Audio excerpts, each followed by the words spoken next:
BMW has been making M. M stands for motorsports for over 40 years. It all started back at the Frankfurt Auto Show in 1973 with this 2002 Turbo. Still one of the most desirable vehicles for its proportions, handling. It was way ahead of its time. Not that long ago, in 2011, they gave us this beauty over here, which is the BMW M2. As you can see, it's very reminiscent of the original 2002. This has become an instant collectible. We're here now for the launch, the international launch of the 2016 BMW M2. This may be the best handling, best driving car that BMW has ever made. We're here at Laguna Seca to give this thing a test, and so far so good. In fact, Haggerty has already said this is going to be a future collectible.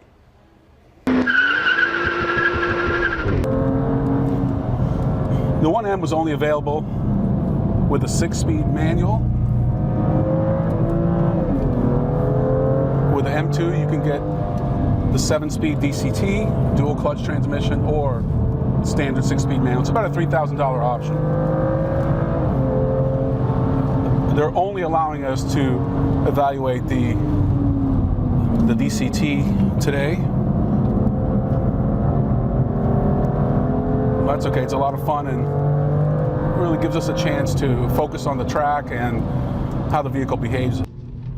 After 24 laps at Laguna Seca with the all-new BMW M2, I can say that it is, in my opinion, on a very short list of track-ready cars I'd buy today for under $70,000. While there are more powerful cars in the price range like the Camaro SS and Mustang GT350R, it comes down to usability and trackability. The 3-liter twin-turbo never left me in a state of lag, and some of that has to do with the perfectly mated 7-speed twin clutch that always had me in the right gear. The seats were dialed in just right, and I never gave them a second thought.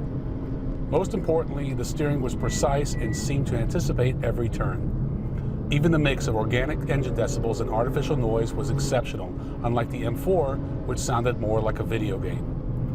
24 laps may not make me an expert, but it did afford me the opportunity to evaluate this M2 at extreme limits, and no matter what I threw at it, this BMW just kept begging for more. Last year, BMW sold 35,000 M vehicles worldwide. 22,000 of those were in the US. Clearly, this is an important market, which is why they chose Laguna Seca.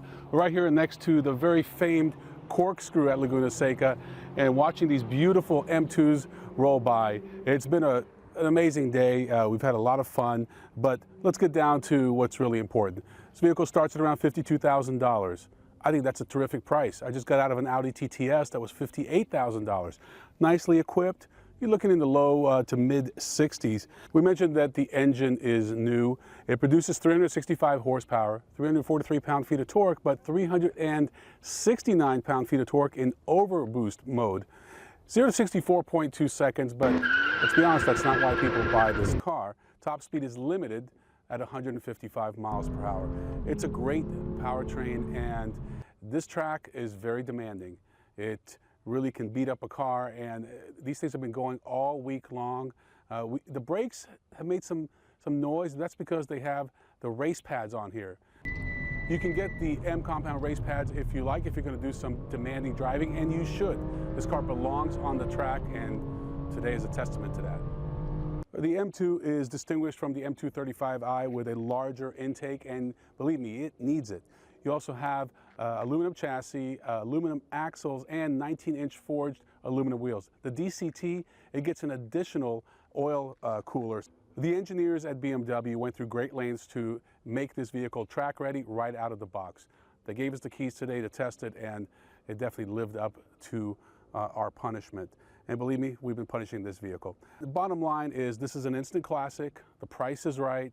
The form factor is right. If you like the 1M, you'll love the M2. Like I said before, very similar vehicles. Just imagine 5 years of improvement over that vehicle.